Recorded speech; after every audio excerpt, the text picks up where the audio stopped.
Badalona Serveis Assistencials és una organització sanitària integral que dona servei a més de 480.000 persones de l'àrea del Baix Maresme i el Barcelonès Nord, i com a entitat sanitària integral tenim cobertes totes les possibles especialitats o serveis assistencials, des de primària, atenció intermèdia, atenció especialitzada, salut laboral, salut mental i salut reproductiva, a part de tota la part de serveis socials també.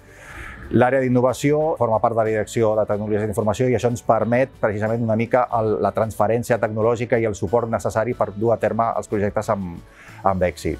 L'esperit innovador dintre de la nostra organització de BCA forma part del propi ADN i és el que ens permet precisament dur a terme aquests serveis assistencials amb la major qualitat i aportant solucions noves que permetin millorar la relació i l'atenció als pacients.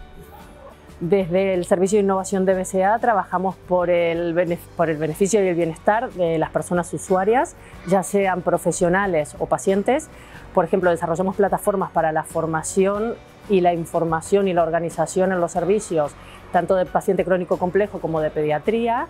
Y también estamos desarrollando un proyecto para el uso de exoesqueletos para el personal sanitario para que puedan movilizar de forma segura a las personas, evitando lesiones musculares.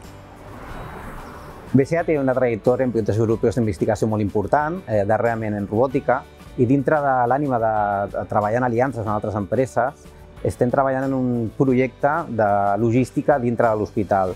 També com a projecte europeu estem a DHero, a Rose C19, que treballem la part més social, la banda més social de la robòtica, interacció amb humans, i també la vessant que li vam donar des de BCA de la que és la seguretat del pacient, que és evitar o disminuir al màxim possible el risc de caigudes. La línia de realitat virtual i innovació aquí a BCA. Tinc dos projectes principals, que són el de benestar pels professionals sanitaris. Vam desenvolupar un programa educatiu per ensenyar tècniques de mindfulness i gestió emocional als sanitaris per millorar una mica el nivell d'estrès i burnout. I l'altre projecte amb realitat virtual que tenim també aquí a BCA és un projecte educatiu també, però per ensenyar elements d'urgències als residents i metges d'urgències i pediatria amb escenaris virtuals.